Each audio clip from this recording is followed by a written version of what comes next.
boa tarde. Inclusão e democracia. O Tribunal Regional Eleitoral do Tocantins e instituições parceiras fizeram uma série de iniciativas para promover a cidadania dos povos originários da Ilha do Bananal. Os indígenas puderam participar, puderam tirar o título de eleitor e documentos de identidade e CPF. Eu sou Rafaela Vivas e essa iniciativa do TRE de Tocantins é um dos destaques do dia. Vamos agora aos demais. Ex-diretor-geral da Polícia Rodoviária Federal, Silvinei Vasques, é preso em operação da Polícia Federal. Atos antidemocráticos. Supremo Tribunal Federal concede liberdade com aplicação de medidas cautelares a mais 72 réus. E ainda, Tribunal Superior Eleitoral multa Jair Bolsonaro por veiculação de desinformação nas eleições de 2022.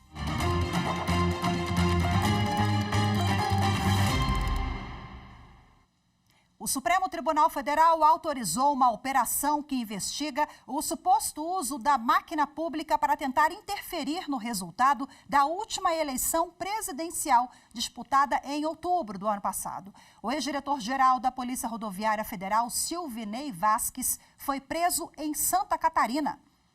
A repórter Amanda Mustafa tem as informações e conversa com a gente agora ao vivo. Olá, Amanda, boa tarde para você.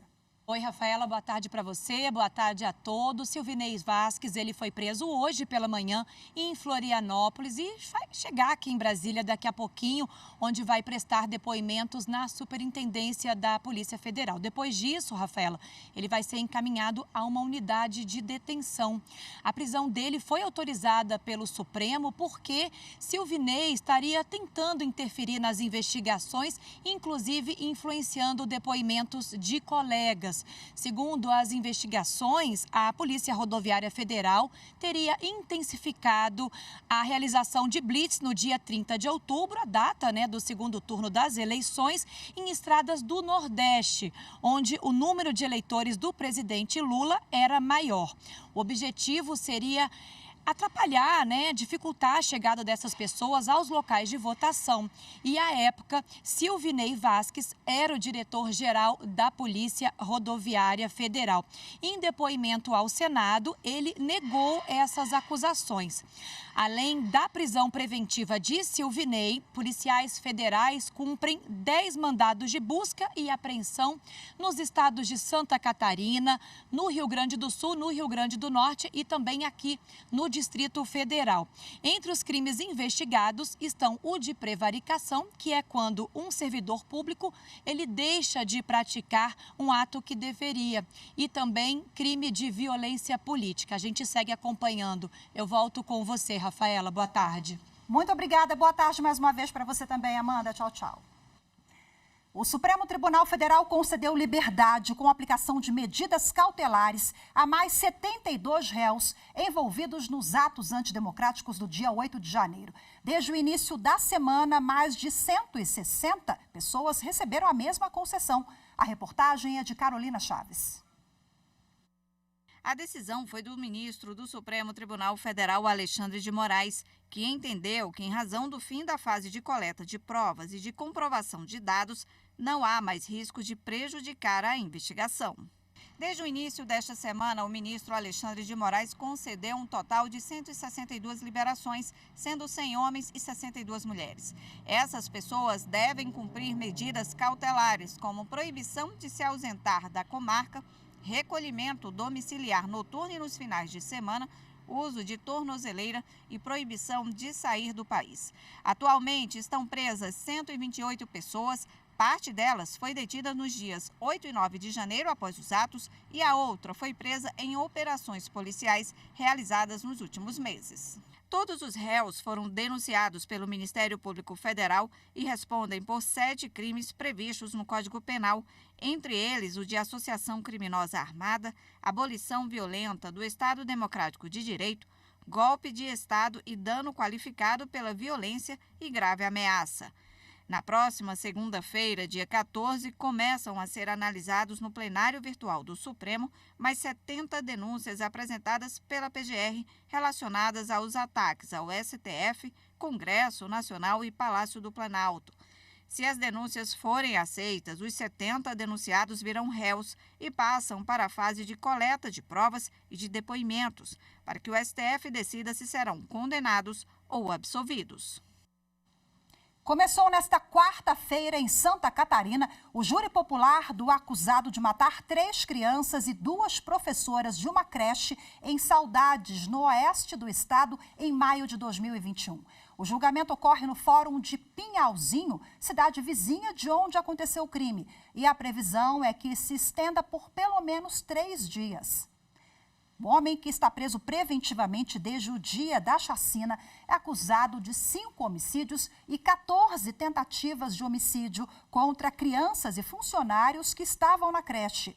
Além das mortes, ele também feriu um menino, na época com 2 anos, que sobreviveu. O Procurador-Geral da República, Augusto Aras, enviou ofícios à Polícia Federal e à FUNAI, solicitando informações sobre as providências adotadas no caso de um indígena baleado no Pará. Os detalhes com Pedro Canguçu. Os ofícios foram encaminhados ao diretor-geral da Polícia Federal e à presidente da Fundação Nacional dos Povos Indígenas. O Procurador-Geral da República, Augusto Aras, solicitou informações sobre as providências adotadas pelos 2 órgãos para investigar casos de violência registrados contra indígenas no Pará. De acordo com informações compartilhadas pelo Conselho Nacional de Direitos Humanos, um indígena integrante da etnia Tembé teria sido baleado na aldeia Bananal, em Tomé-Açu, no nordeste do Pará, na última sexta-feira. Além disso, há relatos de outras situações de violência. A região registra conflitos entre as comunidades tradicionais indígenas e quilombolas e empresas produtoras de óleo de palma que atuam no local. O caso é acompanhado também pelo MPF no Pará. Com autorização da Justiça, a Polícia Federal realiza hoje a segunda fase da Operação Jogada Ensaiada. A ação tem como objetivo desarticular uma organização criminosa voltada à manipulação de resultados em partidas de futebol. Estima-se que a organização criminosa tenha movimentado cerca de 11 milhões de reais. Na ação de hoje, 60 policiais federais cumprem 12 mandados de busca e apreensão no Distrito Federal e nos estados de Sergipe, Tocantins, Minas Gerais, Paraíba, Ceará, Pernambuco, Rio de Janeiro e São Paulo. Até o momento foram identificadas manipulações em jogos de diversos campeonatos estaduais e nos campeonatos brasileiros das séries D e C. A seguir, Tribunal Regional Eleitoral de Tocantins promove a inclusão de povos indígenas. Daqui a pouquinho você vai conhecer as iniciativas. Voltamos já.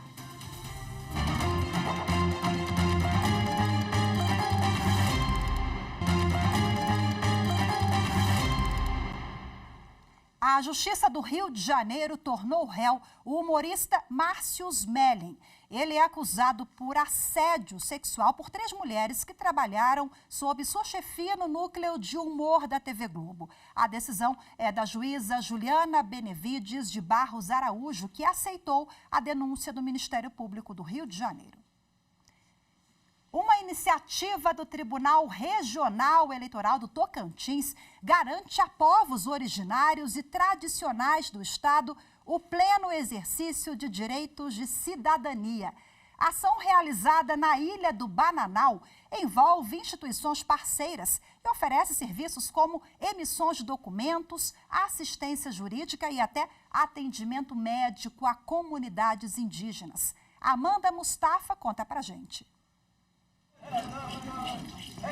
Quase 1.700.000 brasileiros se autodeclaram indígenas. 45% estão na região norte, segundo dados do censo do IBGE divulgados esta semana. Para encurtar distâncias e incentivar a participação no processo político tocantinense, o TRE do Estado criou o Programa Permanente de Inclusão Sociopolítica dos Povos Indígenas. O coordenador do programa, juiz Wellington Magalhães, explica que a ação leva a cidadania às comunidades. Traz para dentro das comunidades indígenas não apenas o diálogo e a consciência da importância do voto e da participação política dos indígenas no processo político democrático. Trazemos também o exercício de direitos básicos essenciais ao pleno funcionamento das instituições, ao pleno exercício dos direitos dos povos indígenas. O projeto começou em 2014 como iniciativa da Justiça Eleitoral e logo passou a contar com instituições parceiras que oferecem serviços públicos básicos para os indígenas dentro das comunidades. Na última semana, moradores das aldeias Fontoura, Santa Isabel e Macaúba, na Ilha do Bananal, tiveram acesso a serviços como emissão de certidões de casamento, nascimento, RG, CPF, serviços eleitorais e orientação jurídica. É muito gratificante perceber, sentir o quanto que o indígena se sente valorizado com a nossa presença aqui, com a presença da Justiça Eleitoral, com a presença do Tribunal de Justiça, da Corregedoria de Justiça, com a presença da Receita Federal, do Cartório de Registro Civil, da Receita Federal e todas as outras instituições parceiras. Para a secretária dos Povos Originários e Povos Tradicionais, Narúbia Uerreira, o programa representa uma oferta diferenciada de serviços aos indígenas. Por muito tempo, a população indígena do Brasil, do Tocantins, esteve esquecida e esse é um novo momento e aqui mostra que vários órgãos estão interessados em trabalhar em conjunto e o TRE é uma prova disso. Bom, agora para repercutir essa iniciativa, eu converso ao vivo de forma remota com o juiz José Maria Lima, que é coordenador geral dos programas permanentes de inclusão sociopolítica do TRE, Tribunal Regional Eleitoral do Tocantins. Muito boa tarde, seja bem-vindo. Boa tarde. Queria que você explicasse para a gente qual é a importância desse projeto que os senhores já vêm desenvolvendo há alguns anos, né? É um projeto que já está consolidado. Como é que vem sendo a receptividade nas aldeias indígenas do trabalho de vocês? O TRE Tocantins, à época, com a diretoria então, resolveu promover alguma coisa em favor dos nossos indígenas aqui do estado, que se encontravam totalmente relegados à própria sorte, quase sempre vivendo em locais de difícil acesso e sem atendimentos básicos dos poderes da República. Então, criou-se esse programa, inicialmente foi um projeto, atualmente já um programa consolidado, para tentar levar cada vez mais a estes povos a uma inclusão mesmo efetiva, para que os mesmos fossem conscientizados dos seus direitos constitucionalmente previstos e não só votarem com consciência, mas também serem candidatos, né, a diversos cargos nos diversos níveis e da República. Então, inicialmente, só o TRE Tocantins e, posteriormente, foram agregados diversos órgãos, diversas instituições, e atualmente contamos com órgãos do Poder Executivo, como Secretaria de Segurança Pública, emitindo RG, né, identidade, segunda via, cartório de registro civil, emitindo certidão de nascimento, certidão de casamento, cartório da Justiça Eleitoral, fazendo cadastro eleitoral, transferências, retificações, a Defensoria Pública, que trabalha conosco no atendimento também jurídico, orientando, a Universidade Federal do Tocantins, por sua Faculdade de Medicina, com atendimento médico, entre diversos outros serviços que para eles são quase impossíveis, dadas as distâncias e as dificuldades que eles têm de acesso até a cidade. A Ilha do Bananal foi agora nesse mês, porém no mês de abril, nos dias 19 e 20, também fomos aqui a 80, quase 90 quilômetros da capital, com o povo xerente, onde também prestamos os mesmos serviços, os mesmos atendimentos, também com roda de conversas. E já temos preparados para os povos javaés que é em outra face da Ilha do Bananal, para os povos apinagés, no norte do estado, no município de Tocantinópolis, e para o povo Craô, também já no mês de novembro. Bom, o senhor falou que os senhores percorreram cerca de 90 quilômetros, né? Até chegar em uma das aldeias, na última visita de abril, salvo engano, o senhor contou para a gente. Qual é o principal desafio no oferecimento desses serviços? É o deslocamento? É o convencimento ali, na conscientização desses indígenas? O que o senhor pode elencar? O maior desafio, no caso da Ilha do Bananal, é o acesso. A Ilha do Bananal tem uma característica, é a maior ilha fluvial do mundo, e durante 6 meses, quem lá vive ou quem queira chegar lá, somente pode chegar via barco, né? Não tem como chegar por estrada. E lá dentro da ilha dificilmente se transita de carro no período chuvoso. Então, nos demais meses, quando as águas vão baixando e vão se secando aquelas lagoas, temos possibilidades de entrar lá com carros especificamente preparados para isso. Então, o maior dilema e o maior problema que nós temos é o acesso. A receptividade dos nossos irmãos indígenas é muito grande, eles são extremamente receptivos, nos atendem sempre muito bem, ficam muito alegres, muito contentes com todos os trabalhos, com todos os serviços a eles levados, e eles participam efetivamente de tudo que é levado a eles lá, inclusive das rodas de conversa. Quer dizer, com a conscientização, eles receberam não só o título de eleitor, mas, de repente, podemos enxergar aí nas próximas eleições possíveis candidatos também, né, doutor José Maria?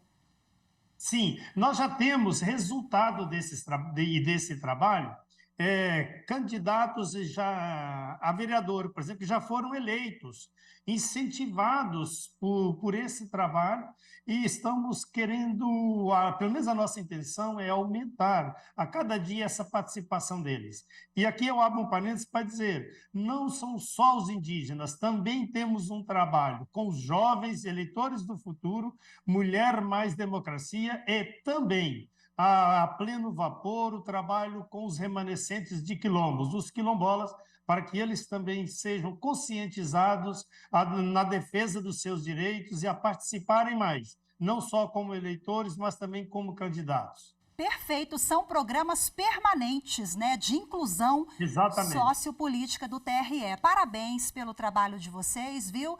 Boa tarde para o senhor e muito obrigada pela participação. Boa tarde, nós que agradecemos mais uma vez essa possibilidade de mostrar ao país o pouquinho que fazemos pelos indígenas aqui no nosso estado. Parabéns, excelente trabalho, um abraço a todos aí do TRE, viu? Tchau, tchau, doutor José Lima. A seguir, Tribunal Superior Eleitoral multa o ex-presidente da República, Jair Bolsonaro, por veiculação de desinformação nas eleições de 2022. Os detalhes em instantes, voltamos já.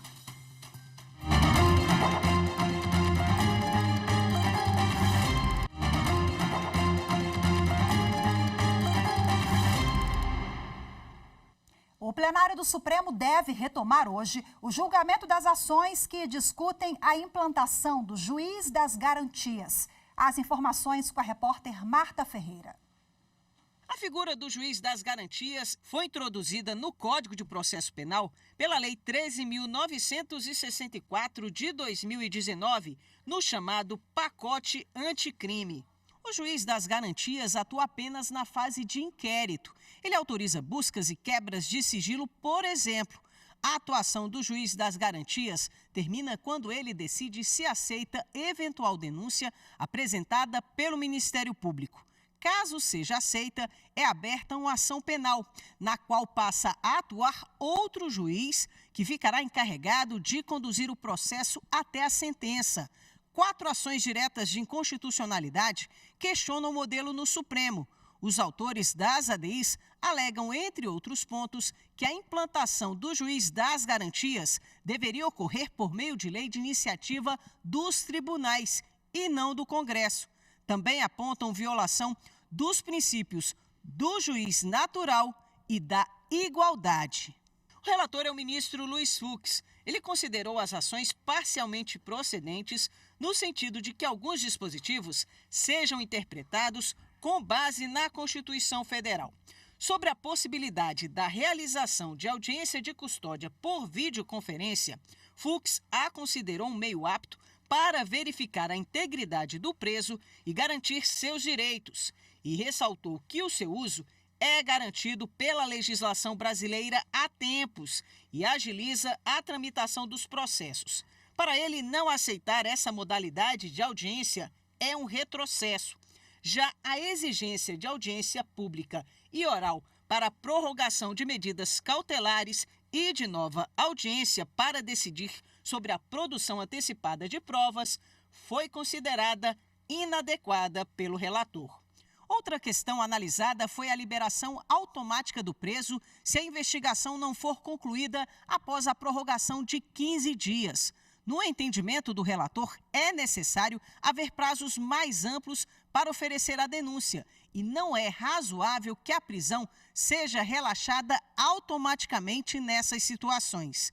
Em relação à alteração do procedimento de arquivamento de inquérito policial, o relator considerou inconstitucional a criação de nova competência institucional do MP para revisar todos os arquivamentos de inquéritos policiais e procedimentos investigatórios criminais. Na visão do ministro, o Congresso Nacional desconsiderou os impactos sistêmicos e financeiros da nova regra. Depois do voto do relator, o julgamento foi suspenso em razão do pedido de vista antecipada do ministro Dias Toffoli. Agora será retomado com o voto dele e dos demais ministros. O Tribunal Superior Eleitoral julgou procedente, em parte, a representação contra a coligação pelo bem do Brasil do então candidato à reeleição Jair Bolsonaro, Lucas Alex Pedro dos Santos e Luiz Silva, por veiculação de propaganda eleitoral irregular na internet nas eleições de 2022. A coligação teria divulgado um vídeo com desinformação por meio de um canal no YouTube chamado LulaFlix. No entendimento do relator do processo, ministro Floriano de Azevedo Marques, o conteúdo sobre o chamado kit gay configura divulgação de fato sabidamente inverídico e abuso da liberdade de expressão. Vamos ouvir agora um trecho do voto. Para fins de fixação da multa a ser aplicada, observo que a chamada do vídeo alusivo ao denominado kit gay se reveste de maior gravidade porque reinsere, uma vez mais, no debate eleitoral, conteúdo antigo, já reconhecido como desinformação em decisões anteriores deste Tribunal Superior, configurando, aspas, hipótese de desinformação circular, ou seja, que ganha novo impulso após intervalos de tempo, com a reinserção do conteúdo inverídico em novas narrativas que são reconstituídas a partir de contextos distintos. A advogada Edilene Lobo tomou posse como ministra substituta do Tribunal Superior Eleitoral. Ela é a primeira mulher negra a fazer parte da corte. A reportagem é de Carol Lasno. Durante a cerimônia, o presidente do TSE, ministro Alexandre de Moraes, enfatizou a experiência profissional e acadêmica da agora ministra Edilene Lobo. Ele ainda comentou sobre a importância da posse dela para a história do tribunal. Para mim é uma grande alegria, uma grande honra, uma honra histórica poder, como presidente do Tribunal Superior Eleitoral, dar posse à primeira ministra negra da história do Brasil. Edilene Lobo assume a vaga de André Ramos Tavares, que se tornou ministro titular no fim de maio. Ela foi nomeada em 27 de junho pelo presidente Lula. A ministra é mineira, doutora em Direito Processual pela PUC Minas e mestre em Direito pela UFMG. Também leciona como professora convidada na Universidade de Sorbonne, em Paris, em disciplinas sobre democracia, direitos políticos, eleições e milícias digitais na América Latina. Além dessa competência, hoje ela se torna um símbolo. É um símbolo de respeito à diversidade, um símbolo de respeito à mulher, é um símbolo de respeito à mulher negra. O Superior Tribunal de Justiça recebeu a delegação da Suprema Corte do Quênia. O grupo veio conhecer o sistema de justiça brasileiro, em especial o funcionamento do STJ. A repórter Marina Campos acompanhou a visita. Ao saudar os visitantes, a presidente do tribunal, ministra Maria Tereza de Assis Moura, afirmou que o diálogo e a colaboração entre as cortes são vitais para o aprimoramento dos sistemas legais nos dois países. Durante a visita, o vice-presidente do STJ, ministro Og Fernandes, explicou as atribuições constitucionais da corte. Já o ministro Herman Benjamin, que também participou do encontro, contou aos visitantes um pouco sobre a história do tribunal e o funcionamento do sistema judicial brasileiro. A presidente da Suprema Corte do Quênia, ministra Martha Karambu Kumi, ressaltou que o encontro abre uma grande oportunidade para a troca de experiências e tecnologias dos sistemas de justiça em ambos os países. Hoje ficamos por aqui. Muito obrigada pela sua companhia. Ótima tarde. Até amanhã. Tchau, tchau.